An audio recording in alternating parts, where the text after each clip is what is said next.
तो all right, movie की starting एक बिल्कुल ही अनएक्सपेक्टिंग वे में होती है, जिसमें हम सभी ही मूवी की स्टार्टिंग में एक बर्फीले से इलाके के अंदर किसी कैसे नाम की लड़की को बहुत ही बुरी तरीके से रोते हुए किसी चीज से अपनी जान बचाते हुए भागते हुए दिखते हैं। वेल, अब आखिर में वो क्या चीजें जैसे कैसे डर कैसे भाग रही हैं, तो इस बारे में आप सभी को भी थोड़ी ही देर में अपना पे ही देखकर पता चल जाएगा। तो एनीवेज, कैसी जो कि वो भागते भागते इतनी ज्यादा थक गई थी कि वो नॉर्मली एक पेड़ के पास आकर रेस्ट ही करती, तो तभी ही उसे ही दौरान उसे ही पेड़ के पीछे से और कोई नहीं बल्कि एक बड़ा ही क्रीपी सा दिखने वाला बेसिकली लोहे के वायर का मास्क पहना हुआ, जिसे हम सभी ही चाहे तो मेटल फेस भी कह सकते हैं, एक क्रीपी सा किलर आ जाता है, जो कि वो पास में ही खड़ी हुई कैसी को बुरी तरीके से पकड़कर उसके इधर से भागने से पहले ही एक लोहे की चेन की मदद से वो किलर कैसे को उसे ही पेड़ से बांध देता है। तो जहाँ पर कैसे को उसे बांधने के बाद वो बंदा सबसे पहले कैसे को ऊपर से उसका टॉप फाड़ते हुए न्यूट कर उसके सिलिकॉन को बाहर निकालते हुए, समझ जाओ कि मेरा कहने का मतलब क्या है, ठीक पीछे ही पड़े हुए एक लाल कलर के बॉक्स के अंदर से वो मेटल फेस वाला बंदा एक चक्कू एंड उसमें से एक छोटे से कैन को निकालकर सामने ही खड़ी सीधा कैसे के पास जा उस चक्कू की मदद से बिना कुछ सोचे समझे कैसे के सिलिकॉन को उससे फाड़ हाथों में पकड़े हुए उसे कैन के अंदर कैसे के 2-3 खून को उसके अंदर भर लेता है। तो जिधर उसे कैन को ऐसे भरने के बाद वो क्रीपी सा बंदा उसे ही लाल कलर के बॉक्स के अंदर से अब एक बड़ा सा स्प्लेटर निकालकर इस काइंड ऑफ टॉर्चर गेम को फाइनल टचअप देते हुए वो मेटल फेस वाला आदमी एक ही झटके में उस स्प्लेटर से कैसे को बीच में से फाड़कर शॉकिंगली उसके 2 टुकड़े कर देता है। तो जहाँ पर कैसे को इसे मारने के बाद वो बंदा इसे ही बर्फीले से इलाके के अंदर कहीं चले जाता है। तो जहाँ पर उससे क्रीपी बनते कैसे जाते ही हम सभी ही इससे ही जंगल के कुछ पेड़ वगैरह के अंदर सरप्राइजली कुछ कैमरेस लगे हुए दिखते हैं, जिनकी रिकॉर्डिंग्स बैठकर कुछ सैम नाम का बंदा देख रहा था, जो कि इसने अपनी आंखों से अभी थोड़ी ही देर पहले हुए उससे क्रीपी मेटल फेस वाला आदमी के हाथों कैसे का खून होते हुए भी देखा था। बट इस मैटर के बारे में सैम वो शॉकिंगली कुछ भी नहीं करता। वेल, अब ऐसा क्यों? तो अभी के लिए आप सभी ही बस इतना ही जान लीजिए कि जिस जगह पर हम सभी ने इतनी बुरी तरीके से कैसे का खून होते हुए देखा था, तो दरअसल वो जगह सरप्राइजली एक रियलिटी शो होता है, जो कि इस शो को चलाने वाला और कोई नहीं बल्कि सैम ही होता है, जिसमें सैम वो इस शो के अंदर पैसे का लालच देते हुए कुछ ऐसे एक्टर्स को लेके आता था, या तो उनका करियर डाउनफॉल पे हो या तो फिर उनको कंट्रोवर्शियल के चलते कई काम न मिल रहा हो, क्योंकि मूवी की स्टार्टिंग में हम सभी नहीं कैसी को मरते हुए देखा था, तो वो भी दरअसल एक एक्ट्रेस ही होती है, जो कि सैम वो एक्ट्रेस को अपने शो के अंदर लाकर, जो कि वो शो ना होकर बल्कि एक रियलिटी हॉरर रेलेवेंटली टीवी शो था, जिसको सैम वो इस बात को उन एक्ट्रेस से छुपाकर कि वो एक फैंटेसी शो ना होकर एक रियलिटी शो में जाने वाले हैं, बड़ी ही चालाकी से उसके अंदर भेजता था, जो कि ये बात तो शो को देखने वाले ऑडियंस को भी नहीं पता होती कि वो एक फैंटेसी शो न देखकर बल्कि एक रियल लाइफ सर्वाइवल गेम देख रहे हैं, जिसमें सच में इंसानों को गेम के बहाने शॉकिंगली मारा जा रहा था। बट अब यहाँ पर मेन सवाल ये आता है कि आखिर में वो क्रीपी सा किलर किस कारण की वजह से उन एक्ट्रेस को इतनी बेरहमी से मारता था। तो इस चीज का जवाब तो आप सभी को मूवी में आगे चलकर अपने आप ही मिल जाएगा।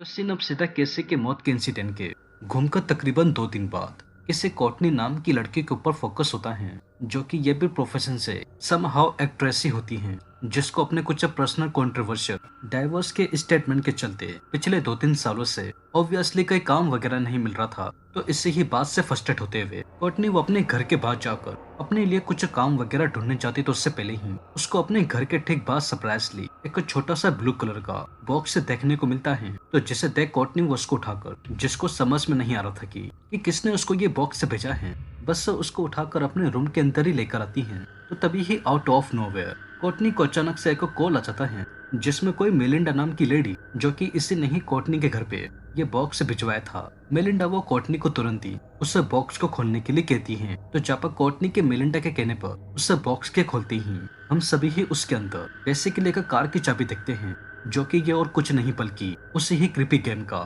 एक काइंड ऑफ इन्विटेशन होता है, जिसके बारे में मैंने आप सभी को अभी थोड़ी देर पहले ही बताया था। तो बहते हुए इस कार की चाबी को देख कोर्टनी, जिसको समझ में नहीं आ रहा था कि आखिर में उसको ये चाबी इसलिए दी गई है, तो तभी ही मेलिंडा, जो कि सैम के लिए ही काम करती थी, वो कोर्टनी को बताते हुए कहती है कि इसको एक रियलिटी शो के अंदर पार्टिसिपेट करना है जो बस 3 दिन के लिए ही चलेगा, जिसमें इस 3 दिन के अंदर कोर्टनी ने जैसे तैसे अपने आप को सर्वाइव कर लिया। तो इस रियलिटी गेम के थ्रू कोर्टनी को बहुत सारे पैसे मिलने के साथ साथ कहीं ना कहीं उसको अपनी खोई हुई फेम भी रेलेवेंटली मिल सकती थी, एंड साथ के साथ इसका एक्टिंग करियर भी बैक टू ट्रैक आ सकता था। बट अब रियलिटी क्या है तो वो तो हम सभी को पता है। तो खैर कोर्टनी, जिसको पता नहीं था कि यह कोई रियलिटी गेम ना होकर मौत का एक नंगा नाच होने वाला है, कोर्टनी वो बिना कुछ सोचे समझे इस गेम के अंदर मैंडी को पार्टिसिपेट करने के लिए हाँ कह देती है। तो अब जाहिर से ही बात ही होना क्या था। कोर्टनी वो मैंडी की डायरेक्शन को सुनते हुए कार के अंदर बैठकर सिटी के बिल्कुल ही बाहर की तरफ मौजूद एक घने से जंगल के अंदर,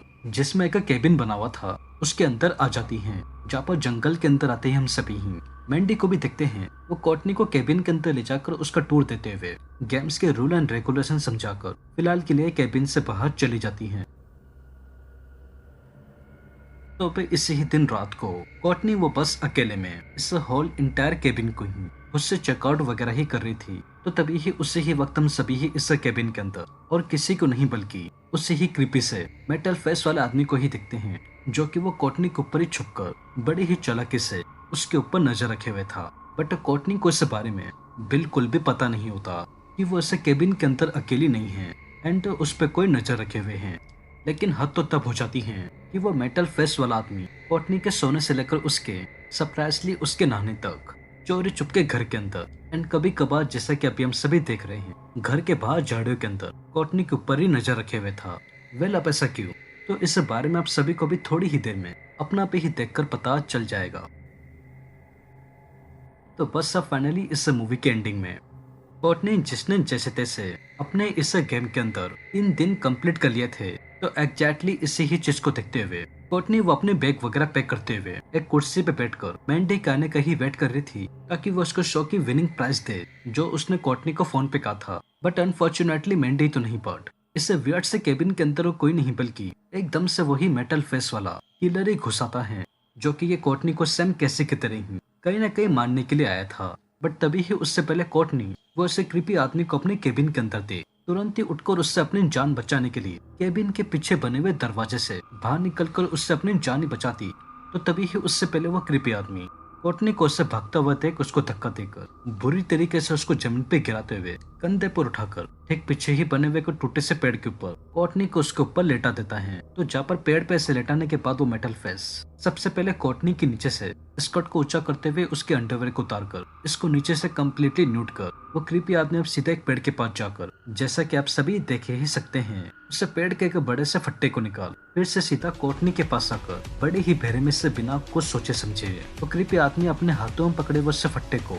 एक ही झटके में बिना कुछ सोचे समझे उसे डंडे को कोर्टनी की एस के अंदर घुसाकर पूरी तरीके से फाड़ते हुए मुंह से बाहर निकाल सैम कैसी की तरह ही इसको भी मार डालता है।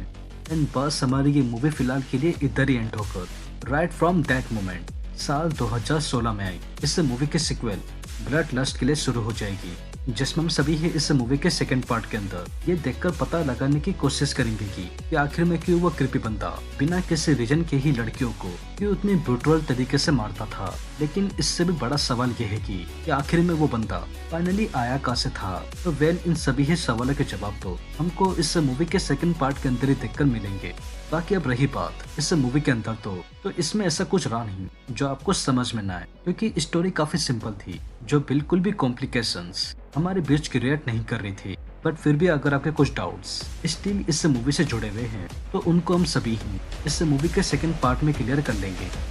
तो वेल दोस्तों, यही थी मेटल फेस मूवी की एक्सप्लेनेशन एंड आई होप आप सभी को ये वीडियो जरूर पसंद आई होगी। और अगर वीडियो पसंद आई हो तो चैनल को सब्सक्राइब किए बिना और वीडियो को लाइक किए बिना बिल्कुल भी मत जाइएगा, क्योंकि मैं अपने आने वाले वीडियो में ऐसे ही और मूवीज की एक्सप्लेनेशन लेकर आता रहूंगा। तो तब तक के लिए take care and peace out.